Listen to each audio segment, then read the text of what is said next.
In this video, we will get some theoretical understanding of Pega Common Data Model. Before start the discussion, let's have some idea on the data model we used to know. A data model is a way to organize and structure data in our application. It consists of several elements, including properties, class structure, data types, data pages, relationships, integration, and declarative rules. These elements work together to define, store, connect, and organize the structure and behavior of data within the system. By using the data model, we can gain a clear understanding of the data's structure and its relationships within the system. When it comes to Common Data Model, all Pega Constellation applications are based on the CDM. Before introducing Constellation and the Common Data Model, in Pega applications, built using UIKit and the theme Cosmos, each application had its own data model, designed by the lead system architect of the project. This means that each application has its own data model. It might be challenging for developers of one application to understand the data models of other applications. If we take a look at the relationship between application, data model, and storage, in a common data model design, all applications share a single data model, making it easier to understand. Reuse, once the basic concepts are grasped, and the implementation is consistent. This approach not only reduces design, implementation time, but also improves the code quality. Additionally, we can extend the data model as needed to meet project requirements. As of now, we've worked through 2 exercises in the CDM tutorials. Part 1 focused on adding a property to an existing entity, and Part 2 focused on adding a new entity. As we've seen in the Part 2 of the Common Data Model, when a new entity is created, rules are automatically generated. Keeping that in mind, let's break down what the Common Data Model includes. Entities, case types, data objects, local data storage, API layer, to perform CRUD operations, data pages, data portal. Let's go through the rules in high level.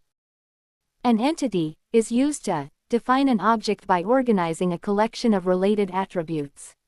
I'm sure you're familiar with entity relationship, diagrams in database management. We can think of an entity in the Common Data Model as being similar to the entity we learned about in database management. For example, contact, account, etc. Each entity has a table in the database. In the Common Data Model, all entities are defined in the Common LDM entity class. In Part 2 of Common Data Model tutorials, we created an entity called New Entity. In that, if you can recall, the class created is Common LDM entity New Entity. Whenever we create a new entity, the pattern parent class will be Common LDM entity, and the class key is entity name plus ID. Here it is New Entity ID. Case type, this is a very well-known term in Pega. It is a template for defining a workflow. In the Common Data Model, for each entity, there is an associated case type as getting created. Data objects, used to group related data that can be utilized by any of the entities. For example, if the address is a data object, address line 1, street, city, are the fields. And the fields can reference data from other entity or data objects. Local data storage, this allows data to be stored for its data objects, enabling easy access and manipulation for various processes. API layer, the API layer is responsible for handling the basic create, read, update, and delete CRUD operations, ensuring smooth interactions between the system and other applications. Data pages, there are 2 data pages created, D_new entity and D_new entity list. These use connectors to connect to the API layer. Data portal, this provides the user interface where we can view the data model and with the data as needed. Now, let's check the entity relationship in brief. The connection between entity and data model called relationship. We have 4 relationship types as below. One-to-one relationship. For example, employee and employee ID. Each employee in a company has a unique employee ID, and each employee ID is linked to exactly one employee.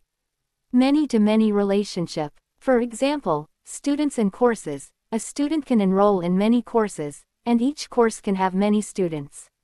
One-to-many relationship across different data objects. For example, department and employees. A company may have many departments, and each department can have multiple employees. Each employee belongs to exactly one department, creating a one-to-many relationship. One-to-many relationship within the same data object. For example, parent and children. In a family structure, a parent can have multiple children, but each child has only one parent. A parent entity could link to multiple child entities, such as a family tree. We have field types in Common Data Model. What are these field types used for? In Pega, you can create data relationships by using a set of specialized field types, and this depends on how and where the data is sourced.